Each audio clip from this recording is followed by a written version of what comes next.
This evening, I have authorised British Armed Forces to conduct coordinated and targeted strikes to degrade the Syrian regime's chemical weapons capability and deter their use.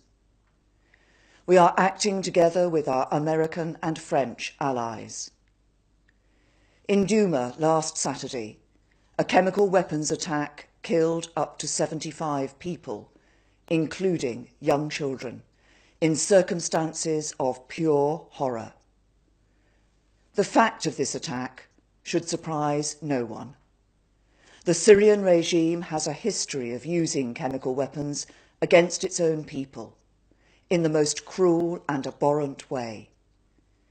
And a significant body of information, including intelligence, indicates the Syrian regime is responsible for this latest attack. This persistent pattern of behaviour must be stopped, not just to protect innocent people in Syria from the horrific deaths and casualties caused by chemical weapons, but also because we cannot allow the erosion of the international norm that prevents the use of these weapons. We have sought to use every possible diplomatic channel to achieve this, but our efforts have been repeatedly thwarted. Even this week, the Russians vetoed a resolution at the UN Security Council which would have established an independent investigation into the Douma attack. So there is no practicable alternative to the use of force to degrade and deter the use of chemical weapons by the Syrian regime.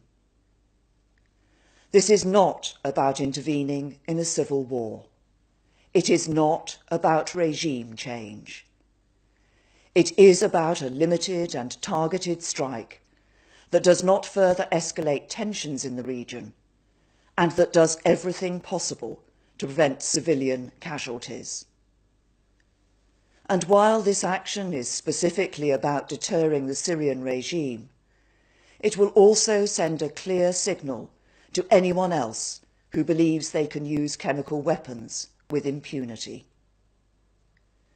At this time, my thoughts are with our brave British servicemen and women and our French and American partners who are carrying out their duty with the greatest professionalism. The speed with which we are acting is essential in cooperating with our partners to alleviate further humanitarian suffering and to maintain the vital security of our operations. This is the first time as Prime Minister that I have had to take the decision to commit our armed forces in combat, and it is not a decision I have taken lightly. I have done so because I judge this action to be in Britain's national interest. We cannot allow the use of chemical weapons to become normalised within Syria, on the streets of the UK, or anywhere else in our world. We would have preferred an alternative path, but on this occasion there is none. History teaches us that the international community must defend the global rules and standards that keep us all safe. That is what our country has always done, and what we will continue to do.